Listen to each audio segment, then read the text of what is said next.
Coonoor Madras regiment குழுவினர் 646 kilometre bike பயணம் மேற்கொண்டு கர்நாடகாவில் முன்னாள் படை வீரர்களின் குறைகளை கேட்டு பல்வேறு விழிப்புணர்வுகளை ஏற்படுத்தி வந்தனர்.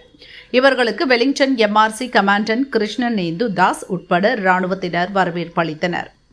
நீலகிரி மாவட்டம் குன்னூர் வெலிங்டன் மெட்ராஸ் ரெஜிமெண்ட் சார்பில் முன்னாள் படை வீரர்கள் மற்றும் அவர்களின் குடும்பத்தினருடன் கலந்துரையாடவும் ஓய்வூதியம் மற்றும் ஆவணங்கள் தொடர்பான குறைகளை கேட்டறியவும் வெலிங்டன் பாரக்ஸில் ராணுவ வீரர்களின் பைக் ஊர்வலம் கடந்த 20 துவங்கியது.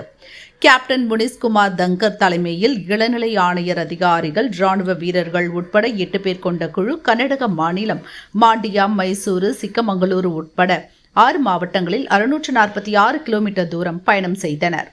ராணுவ வீரர்கள் மற்றும் முன்னாள் படை வீரர்களிடையே முன்னாள் படை வீரர்களின் குறைகளை கேட்டறிந்தனர். ராணுவத்தின் ஸ்பரிஷ் ஆன்லைன் பதிவு பயன்பாடு குறித்து தெரிவித்தனர். ஓய்வூதியம் ஆவணங்கள் தொடர்பான சிக்கல்கள் மற்றும் நலத்திட்டங்கள் குறித்து விழிப்புணர்வு ஏற்படுத்தினர்.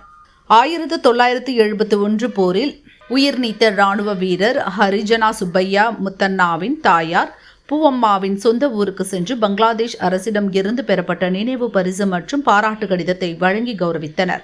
இந்த குழுவினர் வெலிங்டன் வந்தனர். அவர்களை கொடியசைத்து வரவேற்ற MRC கமாண்டன்ட் கிருஷ்ணனேந்து தாஸ் பாராட்டி பரிசுகள் வழங்கினார்.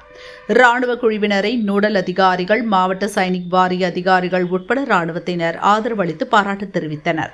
இக்குழுவின் விழிப்புணர்வு பைக் ஊர்வலம் முன்னாள் படை வீரர்கள் சமூகத்தினரால் பெரிதும் பாராட்டப்பட்டு நல்ல வரவேற்பை பெற்றது.